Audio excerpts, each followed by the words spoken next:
নমস্কার বন্ধুরা, শুভ সকাল। আমার ছোট্ট চ্যানেলে সবাইকে স্বাগত। আমি আজকে গীতার দ্বিতীয় শ্লোক পড়ে শোনাব। দৃষ্টা তু পাণ্ডবানিকং গূঢ়ং দুর্যোধনস্তদা আচার্য মু প্রসঙ্গম্য রাজা বচন ব্রবীত।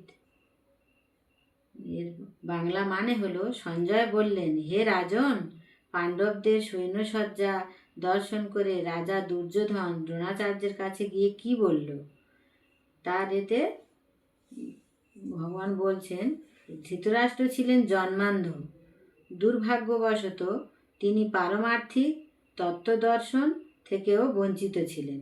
তিনি ভালোভাবেই জানতেন যে ধর্মের ব্যাপারে তার পুত্রেরাও ছিল তারই মতো অন্ধ, এবং তিনি নিশ্চিত ছিলেন যে তার পাপিষ্ঠ পুত্রেরা আজন্ম ধর্মপরায়ণ পাণ্ডবদের সঙ্গে কোনো রকম আপোষ মীমাংসা করতে পারবে না। তাই তিনি সেই ধর্মক্ষেত্রের প্রভাব সম্বন্ধে সংশয়গ্রস্ত ছিলেন। যুদ্ধক্ষেত্রের পরিস্থিতি সম্বন্ধে ধৃতরাষ্ট্রের এই প্রশ্ন করার অভিপ্রায়টি সঞ্জয় বুঝতে পেরেছিলেন। তাই তিনি নৈরাশ্যগ্রস্ত রাজাকে আশ্বস্ত করার জন্য বলেছিলেন যে পবিত্র ধর্মক্ষেত্রের প্রভাবের ফলে তার পুত্রেরা পাণ্ডবদের সঙ্গে কোনো রকম আপোষ মীমাংসা করবে না।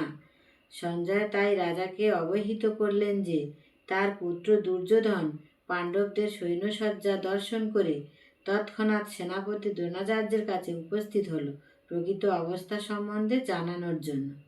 দুর্যোধনকে যদিও রাজা বলা হয়েছে, তবুও সেই সংকটময় অবস্থায় তাকে তার সেনাপতির কাছে যেতে হয়েছিল। তাই একজন রাজনীতিবিদ হিসাবে সে যথেষ্টই পারদর্শী ছিল।